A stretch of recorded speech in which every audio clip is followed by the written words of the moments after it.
and call it progress. Down with those who doubt. To join the causes others join and shout when others shout. Come, you're a man, no passive stone. Stand up and call your soul your own. Go on alone, go on alone. Banish weakness, go on alone. Go on alone, go on alone. Don't look back, just go on alone.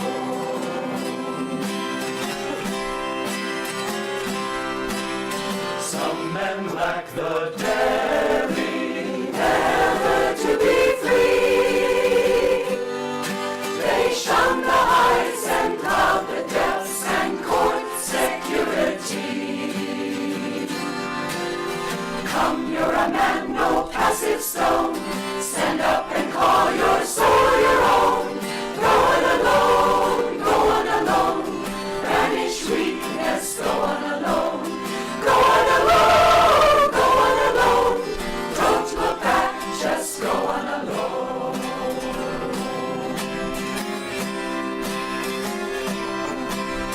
Cowards see but pride in singularity. Oh, never mind if men are wrong, so long as they agree.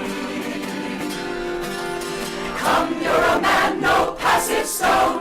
Stand up and call your soul your own. Go on alone, go on alone. Banish weakness, go on alone. Go on alone, go on alone. Don't look back, just go on alone.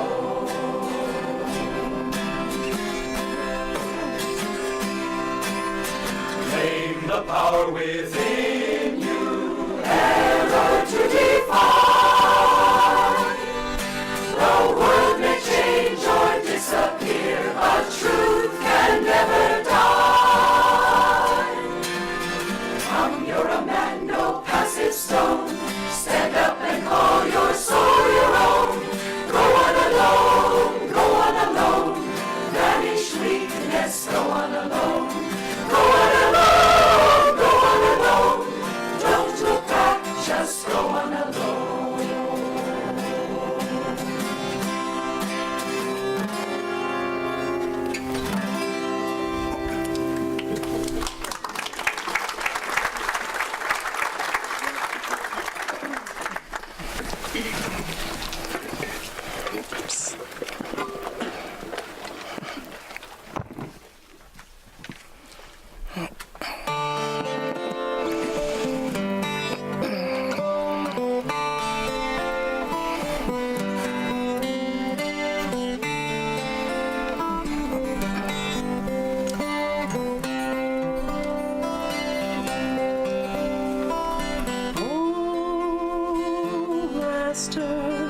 May thy joy fill our days.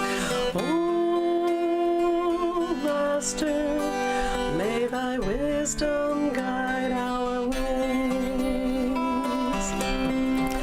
The time has come for us to see that there's but one reality upon the earth and high above. The truth that all was made from love. A love that calls to us to fly above the hills, above the sky, above the storms, above the pain. A land where peace and laughter reign. Oh, Master, may thy joy fill our days. Oh, Master, may thy wisdom guide our ways. Guide all our hopes and all our dreams, past every glow that only seems, into the light, the inner sun, into into the truth that we're all one. Help us to find in every hour, in every thought, in every flower, a joy that spans eternity, the truth that makes us ever free. Oh, Master, may thy joy fill our days. Oh, Master, may thy wisdom guide our ways. The time has come for us to see that there's but one reality upon the earth and high above, the truth that all was made from love. A love that calls to us to fly above the hills, above the sky, above the storms, above the rain, a land where peace and laughter reign. Oh, Master, may thy joy fill our days. Oh, Master, may thy wisdom guide our ways. Guide all our hopes and all our dreams, past every glow that only sees, into the mighty inner sun, into the truth that we're all one. Help us to find in every hour, in every thought, in every flower, a joy that spans eternity, the truth that makes us ever free. Oh, Master, may thy joy fill our days. Oh, Master, may thy wisdom guide our ways. Oh, Master, may thy joy fill our days. Oh, Master, may thy wisdom guide our ways.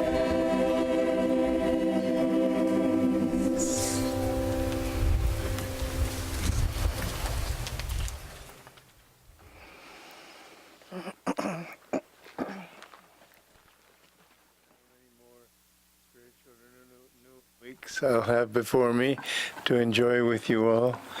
But I have to say, as I look back, that I'm very grateful for the life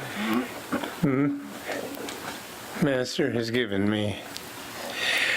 I have devoted, I can say, every ounce of my energy to serving him.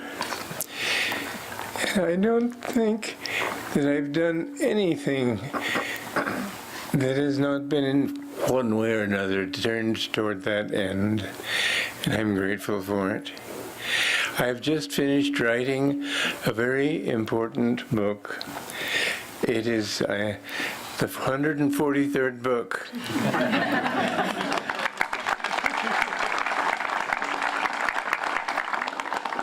The Yoga Sutras, or aphorisms of Patanjali. This is no mean task. I thought it would take me months. It took 3 weeks. No, 3, I think, because I did 1 week's worth before Ted came with his crew. But this last summer, I've been doing that, and then the Seeds of Light acting.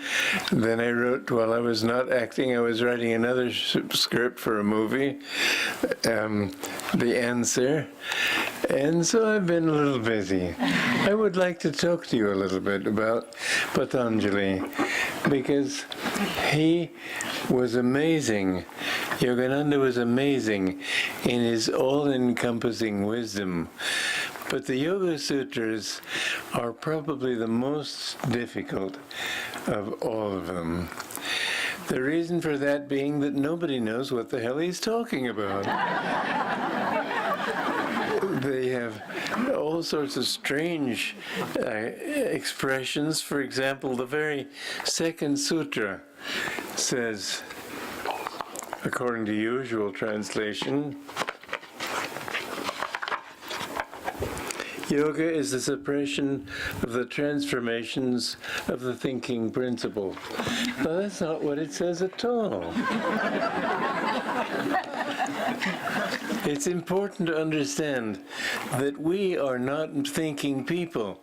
People think nowadays that if you can develop the computer to a sufficient level of sophistication, computers will start campaigning for computer rights. This is absolutely ridiculous for two reasons. One, that thinking is not you. You are your feeling. The feelings that you have. We can look at it this way. No matter how sophisticated the computer will be, it will never be as conscious or as conscious of being conscious as a worm. It won't be. You can take a little pin and prick a worm and it backs away. It feels and it knows that I'm being hurt. That thought I is not something that is implanted in man, as silly scientists believe, by some sort of automatic mechanism. It is the basis of the universe. I am. And the second thing is that the computer will never be able to feel anything.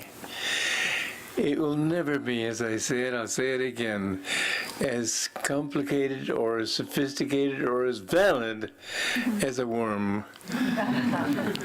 It'll only be a mechanism. Now, what makes us really aware? It isn't the fact that we can think. It's the fact that we know that we can think, and the fact that we feel good or bad about what we think. I like certain things. I don't like other things. This is our basic reality, our feeling instrument, our feeling element, I should say. Take those away and you got only mechanisms. Science will never be able to reproduce those because they are in the primordial fact that all reality is a manifestation of the consciousness of God. God, you know, it's very interesting when you think what Jesus said. Suffer little children to come unto me, for of such is the kingdom of God. How can that be?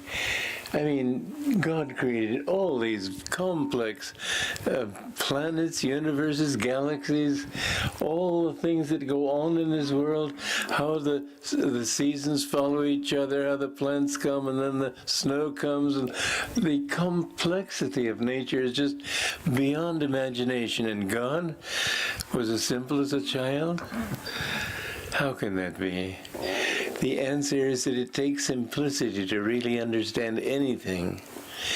And when you read the scriptures, don't try, as most people have done with the Yoga Sutras, don't try to make it a complex thing, but understand that it is all really a basic expression that can be quite simple. Master talked about certain things, and I'm not going to give you the whole book because I don't have time. Not that I wouldn't like to. I found it absolutely fascinating to do this book. It is so full of wisdom, so full of that kind of wisdom which touches your life, your heart. And what Patanjali meant in this second Yoga Sutra, it is, yoga is the neutralization of the vortices. Vritti means vortex. It doesn't mean waves. The vortices of feeling, the primordial feeling, when those are calmed, when you don't say, I want this, I don't want that, I am attached to this, I'm not attached to that, when you have no more of those little vortexes of feeling in your, actually these are all locked as little seeds in its spine, little vortices that prevent us from knowing God. You have all the power of Jesus Christ, all the power of Krishna, of Yogananda, but you don't know it because these things are siphoning off your energy. You have the energy to create the universe, and yet your energy is siphoned off to little small things, desires, attachments. When we can get rid of those vortices, what is a vortex? It draws to a center. So ego is at the center of every little vortex. It says, I want this, don't like, I'm attached, I. The main thing on the spiritual path is to get rid of this sense of I. Now, the ordinary human being will say, that's ridiculous, I have nothing else. But in fact, you are a child of God. You are a reflection of God. You've been put into this body, and really, having an ego is a great blessing. It takes 8 to 12 million incarnations to reach the human level. And you have been, yes, a worm. You have been all these lower forms. You've even been a rock. Yogananda said once he remembered being a diamond. All these memories from the past. But it takes you 8 to 12 million lifetimes to reach the human level. And the one thing that the human level has, the greatest blessing and the greatest curse, is ego. Once you have an ego, you think, why? I'm suffering. I don't like what's happening to me. What am I going to do about it? So ego is necessary. Otherwise, well, I think animals have some ego, but they don't have much. But I do remember one time in Bucharest, in Romania, my brother took our little dog Jasper out for a run. And some dog catchers thought they'd catch him and take him and keep him for ransom. And Bob held their net and he said, "Run, Jasper, run!" Jasper was the laziest being in the world, but he took off and he understood what was happening. He got as far as he was, until he was completely out of sight. Then he hid behind a bush. And they went running after him and running past him, and they trotted home. And for weeks after that, every time we talked about this, how intelligent our dog was, he might be under a table or a chair. He knew how hard he'd worked. Well, the ego of an animal, nonetheless, is much less than a human being. The human being knows that it's suffering. The human being knows that it wants to get out of it. But that ego, that sense that I am a separate being, while in the beginning a blessing, in the end becomes your greatest obstacle. When you come onto the spiritual path, the most important thing you've got to overcome is this sense of I. I was reading, I remember my father, in fact, in Romania, once was challenged to a duel. He just ignored the man.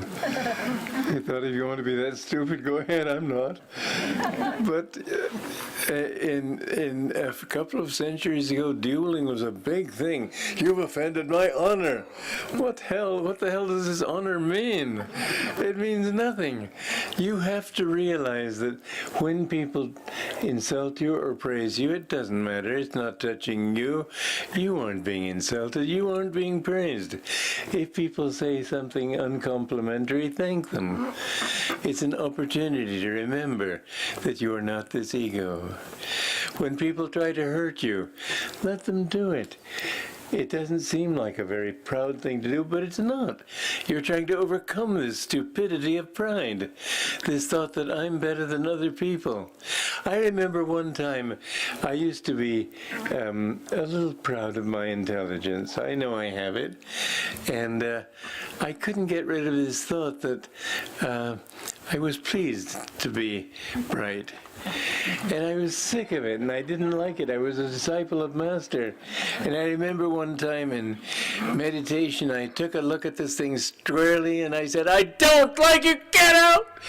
And I just, with all my power, I threw it out of my mind. And suddenly it vanished. You have to sometimes use violence on yourself to get rid of your faults. But I came out of that meditation, and I saw Master looking over Los Angeles, over the tennis courts at Mount Washington, and I knelt for his blessing, and he tapped me on the forehead. He said, very good. And I've never had that problem again. Fight it. Don't just try to think someday I must get around to it. Just make today that day, because you will never know how peaceful and happy you will be when you don't have to keep referring everything back to me, me, me. When people praise you, it doesn't mean a thing. They may have bad discrimination. On the other hand, they may be right. What does it matter? I remember a woman in church in Hollywood many years ago after a sermon said to me, complimented me on my talk, and I said, God is the doer. She said, really? As if I knew it was good. I didn't know it was that good. No, that's not what I meant. I meant that even when you mistake, even when you sin, give the blame to Him. Don't keep it for yourself. This may seem blasphemous, but in fact, God likes that. He likes it when you make Him responsible for everything, because when you do that, then He is able to help you and to get you out of that. We all have faults that we need to overcome, but when we can give Him the blame and the credit and say, God, I'm just your child. But this Patanjali, and Nirmala, Narayana, you want to come up here and sit down so that I can pass these pages over to you? It's, okay. It's yoga is the neutralization of the vortices of feeling. Yogas chittavritti nirodha. Here, hold that. When we can overcome all those vortices in our consciousness, that I wanted this, I didn't like that, I was disappointed in that, oh, I hope so much to meet her, all those things, when we can overcome that, to know God is to know nothing. Is to know no desire, no attachment, no personal thing that you can relate to yourself, but to be omniscient. Because when you know God, you know everything. And yet God is completely humble. He doesn't intrude Himself on us. If we want to hurt people, He doesn't say anything. If we want to be kind to people, he doesn't say anything. But the more, and I've written a book which I haven't been able to get I want another publisher than ours. It's called Cooperating with Grace. And it's written by, the author is a Christian. It's not Kriyananda, it's a Christian. I want this book to be read by Christian fundamentalists who would run away screaming if they heard the name Swami Kriyananda. But it's a simple truth that everything, when you are kind to people, you're cooperating with His grace. Grace is sort of like the sunlight on the side of a building. When the sun shines into the building, it tries to get into the rooms, but the curtains are closed and it can't come in. Our job is simply to open the curtains. When the curtain comes in, everything is grace. Yoga doesn't do anything for you. Yoga is cooperating with grace.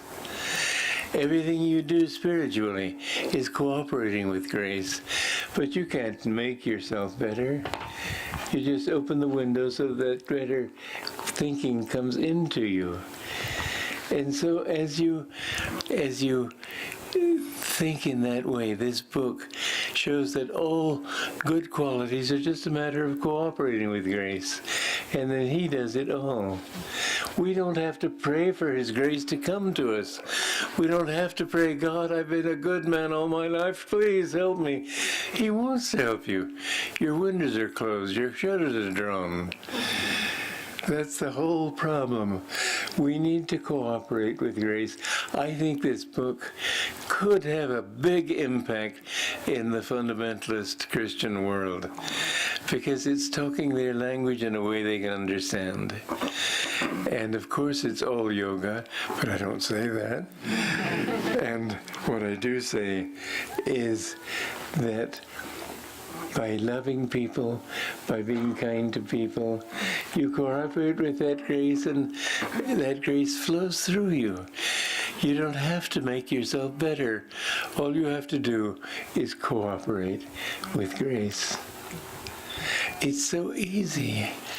That's what makes it so difficult. Well, the aphorisms. Well, I don't know how far. I've written. There are 196 sutras. In this book, coincidentally, there are 196 pages. So it's a bit long, but it's very full of stuff. Okay, here's 130. The obstacles on the spiritual path. Disease, dullness, doubt, carelessness, laziness, sensuality, false perception, missing the point, instability and backsliding. These are the obstacles. We see that if you can get rid of the obstacles, you're already there. We need to remove the veils that hide God from us. He's there all the time. He wants to come in, but we have certain veils over our minds that make us think that we can't see Him. It's our eyes. When you close your eyes, how do you see? When you have veils, how do you see? And so with these obstacles, we are able to overcome one after another. Another very important sutra here is, well, I'm not there yet, oh heavens. Okay, here's one of the rules, one of the sutras. By cultivating attitudes of friendliness toward those who are happy, compassion for the unhappy, delight in the virtuous, and disregard for the wicked, the vrittis or vortices of attachment and desire remain in undisturbed calmness. What you need to do is calm these upsets in your own mind. You don't have to attain anything. God is with you all the time. You don't have to beg him to listen to you. He's listening to you. The very fact of talking to him means he's hearing you. He is acting, his grace is acting through your words. And so he is the only reality in the universe. We have tended to think of God as way up there and we're little people down here. That's not the truth. He's everything, including us. And when we can get rid of this thought of our separation from him and feel that everything that we do is his power through us, you discover more and more his grace flowing in you. It's a wonderful truth, because we don't have to accomplish anything. All we have to do is remove these obstacles of ego, above all ego, pride in one's accomplishment, pride in one's intelligence, pride in one's ability, all those different prides. But then, faults. Don't think that you've committed a sin. Master said the worst sin is to call yourself a sinner. You aren't a sinner. You're a child of God who has temporarily fallen into darkness. But don't make that affirmation your reality. That's why he said it's the worst sin. Because when you call yourself a sinner, you're aligning yourself with the lower part of your nature. Is there a Satan? Yes, there is a Satan. Satan is that aspect of God who, when he brought everything out in a dream to create the universe, is that power moving away from oneness in him. That is the power of creation. That is Satan. And Satan is there all the time, waiting for his opportunity. When you feel moody, when you feel downcast, when you call yourself a sinner, he's just there. Oh, boy, I've got you now. Yogananda said, I suffer when I see you have moods, because I see then that Satan has got a hold of you. Don't fall into negative thinking. Don't let fear. Somebody wrote a long article on how to overcome fear recently. I don't see any problem with it. I always tell people, just whatever you're afraid of, face it. Imagine that it's actually there. And you'll see that there's nothing really to be afraid of. Death is the biggest thing people are afraid of. And yet once they're dead, all the books I've read tell me that they love it. When you leave your body, you leave you may be dying of cancer or some terrible disease. You get rid of that disease and you're in a free world. Death is nothing to be afraid of. Even your friends, your loved ones, your family, your brother and sister and husband and wife and everything, all of them really, you'll meet them again. You can't help it. Magnetism attracts like. When you are drawn to somebody one time and make a bond with that person, you'll come back again and again together. And sometimes people become enemies, and they get born in the same family so they can work it out at close quarters. But it's a fact that you don't lose anything. I used to think, well, there's one thing you lose your ego. Do you know you don't even lose that? This is hard to believe, but Yogananda explained it this way. He said that when you find God, when you've merged in the infinite and you've lost this sense of separateness, then there is still the memory of all those lives that you were John Parsons or Joe Blow or whatever it might be, that you were all those individual separate beings, and now you've merged back into him. So that there is that little bit of separateness from God when you become one with him, the separateness of memory. And that is why when Jesus Christ comes into this world, he is not a manifestation of God himself. He's a freed soul that has reached that point of absolute freedom where it can merge into God and become one with Him. And then very few people reach this point. But the avatars are those who have achieved moksha, achieved complete liberation, and then out of deep compassion for humanity, they come back. Yogananda said, I will come back. He said, I killed Yogananda long ago. No one lives in this temple now but God. But he said, I will come back, if need be, 1 trillion times, as long as one stray brother is left weeping by the wayside. What a fantastic concept. What incredible compassion. But such was the compassion of Jesus. Such was the compassion of Yogananda, of Ramakrishna, of many great avatars. They come back into this world to bring people to their level of consciousness, and they take on the frame of delusion. They have to go through pains and so on.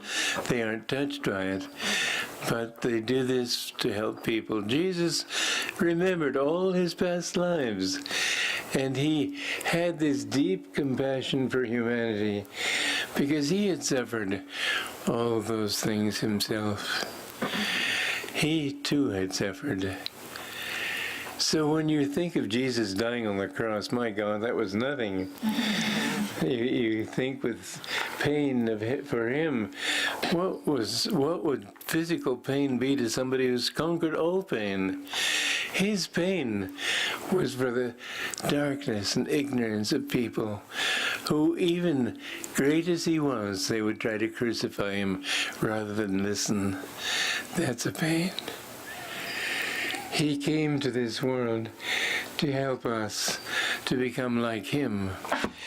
Did his death on the cross bring salvation to all humanity? Well, let's put it this way.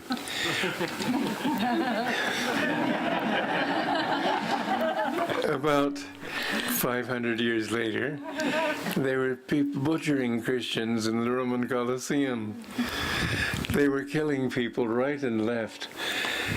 Do you say that he brought salvation to everybody? Did he bring salvation only to those who believe in him? I've seen plenty of Christians who don't seem worthy of that. Look at the Spanish Inquisition, excuse me, honey. Look at the Crusades. Look at the harms that have been committed in the name of Jesus Christ. He didn't bring that to everybody, nor did he bring it to anybody who just believed. It is one of the greatest mistakes in Christianity and in all religions, basically, but Christianity is a prime example, to think that belief will save you. People used to believe the world was flat. That didn't make it flat. You can believe that Jesus is there. That doesn't make him there. You have to experience it. Faith is not belief. Faith is experience. When you experience God, then you can know that he exists. It isn't enough to know that that some people have found God. Will you find God if you go to church only? No, you won't. You must love God. Jesus put it to us perfectly. He said, thou shalt love the Lord thy God with all thy heart, with all thy mind, with all thy soul, with all thy strength. Do many Christians do that? Then can we say that they even believe when they give up or ignore his most important commandment? He said, blessed are the pure in heart, for they shall see God. There are many people who are Christians. I can't say there are many people who are pure in heart. Again and again, we find his commandments absolutely ignored. But I believe in Jesus. It's not enough, my friends. You've got to go beyond belief. You've got to understand the truth of what he taught. To be a true Christian is to follow him all the way. And above all, to follow him who sent him, to be a child of God, to know that your goal in life is only to become one with God. It isn't enough to think of going to heaven. Heaven's a low place. People go to heaven and come back here. As long as they have any worldly desire, they will have to come back here. I asked my master once, what about a desire for an ice cream cone? Oh, yes. Even a desire for an ice cream, there's no hope.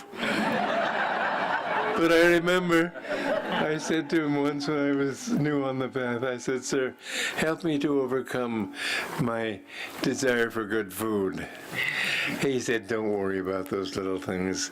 When ecstasy comes, everything goes. So you don't have to worry about overcoming a desire for chocolate ice cream. Overcome, rather, a desire to get revenge on somebody. When somebody does you ill, to get even with him. When somebody harms you, to try to harm him. These are the dangerous things. When you have overcome the wish to harm, to blame, to blaspheme, all those things, then you're beginning to understand what it means to love God. When you have ecstasy, you need to do those things which will bring you to him. And that's what this book is about, too. Do those things which will bring you to samadhi. And then everything else comes very easily. You know, in this book here, it talks about 2 stages of samadhi. The lower stage, savikalpa samadhi, you can fall from that state. Even when you've achieved the sense of oneness with God, even then you can fall. Because there's still some little ego there. A little ego that says, well, I'm pretty good. I've done something with my life, haven't I? You better listen to me, you slobs. In fact, I have known one person in my life who I think fell from savikalpa samadhi. She just had an absolute firmness of her conviction. She was absolutely sure she knew what was right. She felt that her will was God's will, and everything about her was cosmic. And as a result, I think she fell. She destroyed my life, tried to, but failed, thank God, because I decided that I had come to serve Master, and she did her best to destroy my discipleship. But I decided, there's one thing, even if Master himself is disappointed with me, I will never let go of him. That was my salvation. I clung to him, and gradually things began to come together. And I found that Ananda and the books that I've written and the music that I've written, everything, all this became possible because I decided I could not leave my Guru. And then I found it was really his grace that had made this whole thing happen. It was with his help. I was free to do what he had told me to do. Until then, I had to obey my superiors, who kept thinking, why can't he just wait and be told till he's told what to do? I just couldn't be like that. I'm not that kind of person. I have to do new things. I have to create. And he saw that, and he told me, you have a great work to do. But now I've done it. So, at the age of 86, it's nice to look back, and nice to look forward to, but not too nice. I have to say that I very much look forward to but I'm happy to serve him with any bit of power left in these poor bones, as long as I can be of any use to him. Let's see, I've got Promises of Mortality Part 2. Yeah, I know that. Yeah. One thing I'd like to rewrite is the SRF lessons. I'd like to go, Master.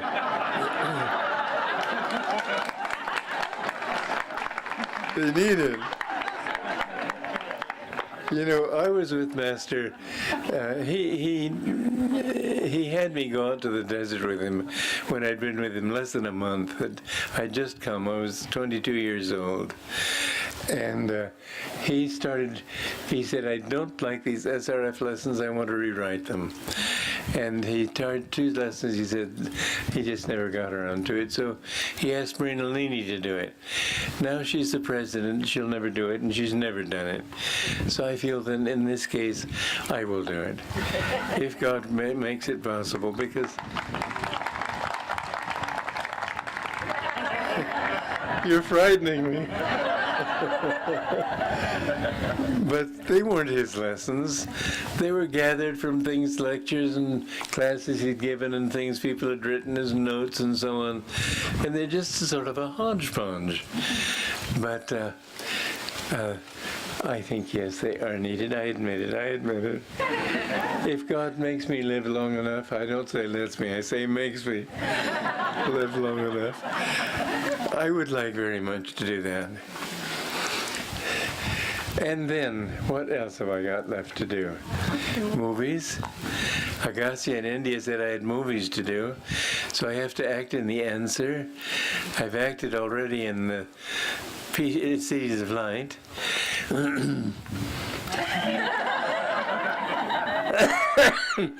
Never mind.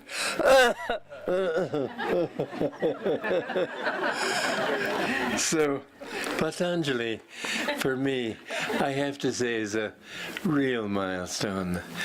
I'm extremely happy to have got this done. And I understand it because he talked to me at great length, hours on end alone at the desert, explaining these things to me. And when he talked about the lower samadhi of Sabikalpa, he said some people, Paul Blunden fell from that state. He said different ones he named. What is it to fall from Sabikalpa? It's to have to wander for many lifetimes, because your ego, you see, when you reach Sabikalpa, you've got the opportunity, now that you know that your consciousness is infinite, to say, go for it. And most people say, that's what I want. Other people, because there's still a bit of lingering ego, they say, I'm pretty hot stuff, aren't I? And so they fall. Well, Sabikalpa is only the first stage. But then Patanjali talks about, after you reach Nirvikalpa, you're still not free. Well, I'll put it this way so you don't get too discouraged. I know all of you are right on the borderland of Nirvikalpa, but the fact is that when you reach Nirvikalpa, you are free. But you still have the memory of all those lifetimes that you lived with the ego. And you have to get rid of in each incarnation you've got to go through and remember that it was God who played that part. So you may have been a pirate in a past life, but it was God acting that role through you. That is what you have to realize. And inasmuch, now we come to the subject of how many lives have you lived.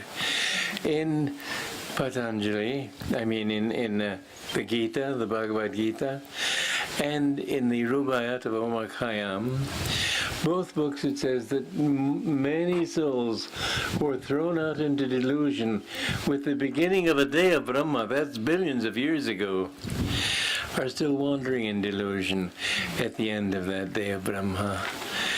And you think, my God, how many days of Brahma have I been around? It's a scary thought. You may have been several.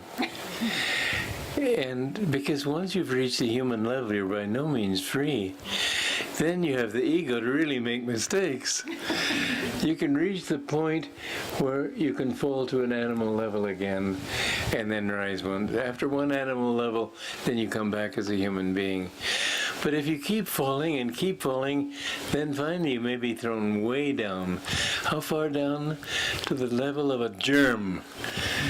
Think of having to go through all those incarnations, knowing that you are more, knowing that you've had a higher consciousness, and yet there you are trying to struggle along as a worm. This is the truth of this vast universe in which we live, and it is a scary truth. You can rise with your ego, or you can fall with your ego. Being a human being is the last rung on this level. But it's not the last rung if you don't live rightly.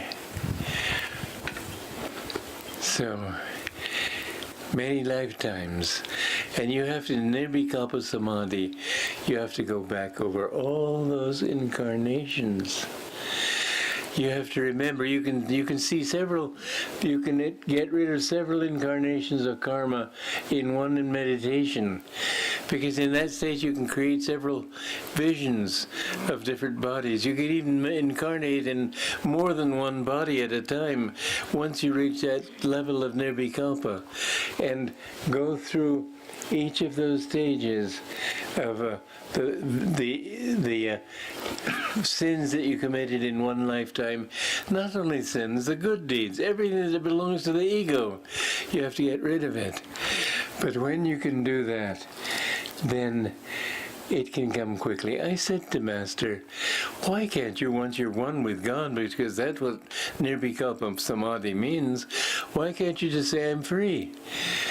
He said, you can. Then he said, you don't care. At that point, you don't care. You know you're one with God. You have a little bit of this dream over here to get rid of, and you may use that as an excuse to come back and help other people. But in fact, once you've reached nirvikalpa, you've got it made. But what happens after that is that once you've overcome all your past karmas, and I don't suppose animals have karma, but they have group karma. Master mentions that in Autobiography of a Yogi. When you've got rid of all your karma, you become one with God. And that state is known as moksha, fully liberated.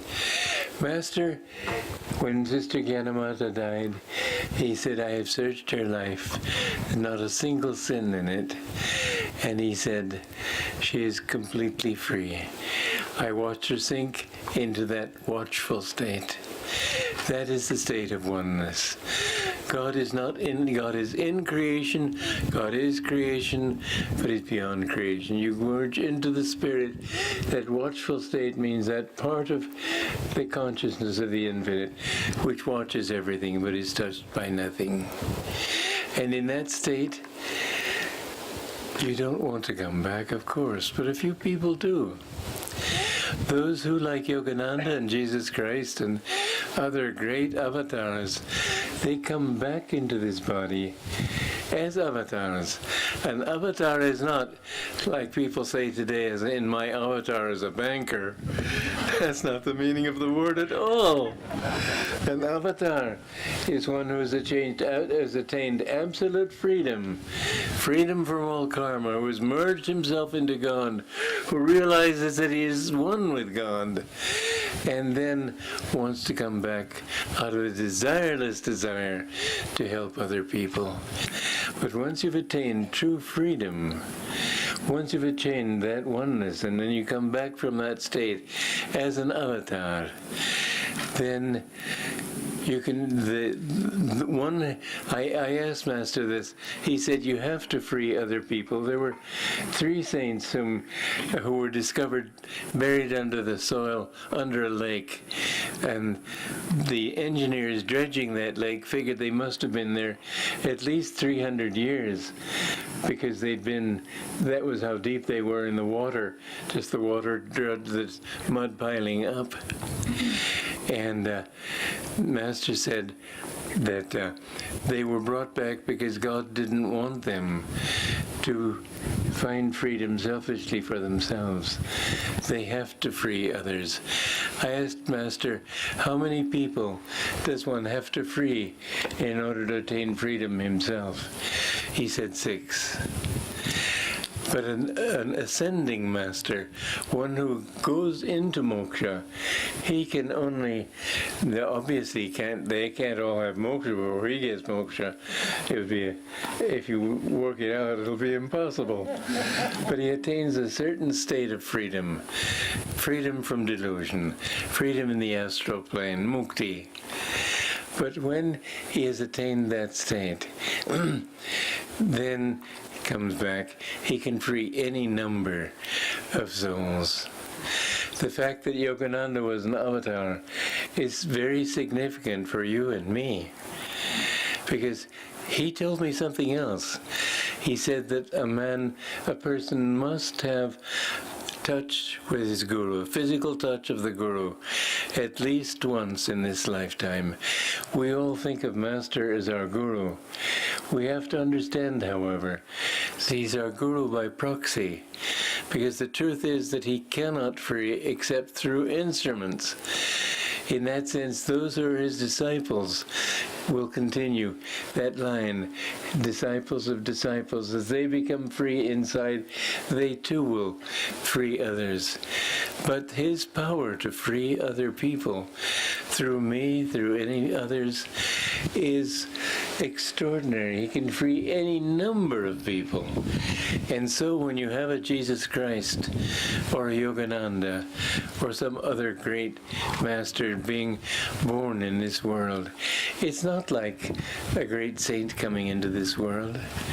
They're a great blessing. It says in the Bhagavad Gita that one moment, on the Indian scriptures, one moment in the company of a saint will be your raft over the ocean of delusion. But you still have to have that touch. And that will come, Master, through me. I don't do anything myself, but everything I do with him acting through me. This is the truth. And I have met people who said, oh, I can go to Master directly, I don't need anybody. And I haven't seen them gain spiritually. Those who have come to Ananda, they've gained greatly because of that contact.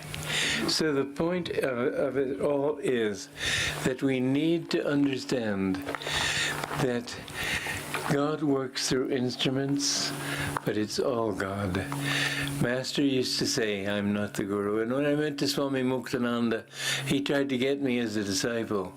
And he told me, your own guru said, I'm not the guru. Well, he didn't mean it that way. He meant God is the guru through me. Muktananda fell because of ego. And many saints have fallen because of ego. We must understand that when we are on the spiritual path, first of all, we're taking on a big job, a huge job. It's the only job worth taking on, but it takes a long time. I asked Master once, have I been your disciple for thousands of years? I said this because Norman, a brother disciple, said that he had a vision of himself with Master on Lemuria. And I thought, oh my God. So I asked him that question. He said, it's been a long time, that's all I'll say. I said, I didn't want to be a loafer. I said, well, does it always take so long? He said, oh yes. Desires for this thing and that thing, take them away again and again.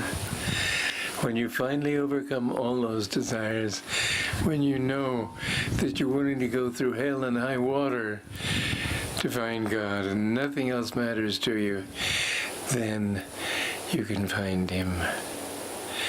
And of the people in Ananda and the people who are associated with Master, I feel that many will be free.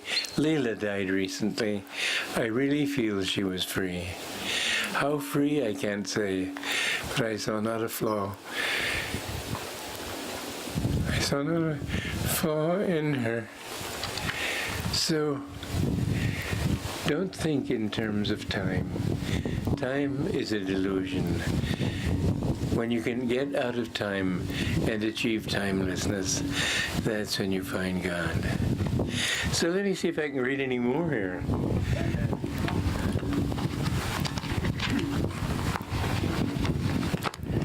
Just as a pure crystal or unflawed mirror reflects the true shape and color of objects that are placed before it, so in the yogi's mind, upon the neutralization of his vortices of feeling, attains complete inner balance. He then realizes knowing, knower, known as one.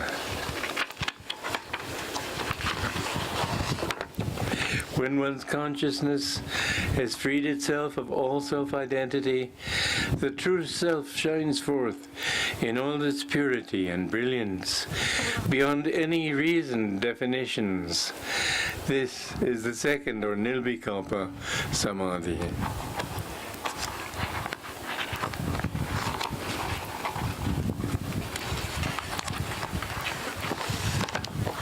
In Sabikalpa, there still remain, in latent form, impressions of objective reality.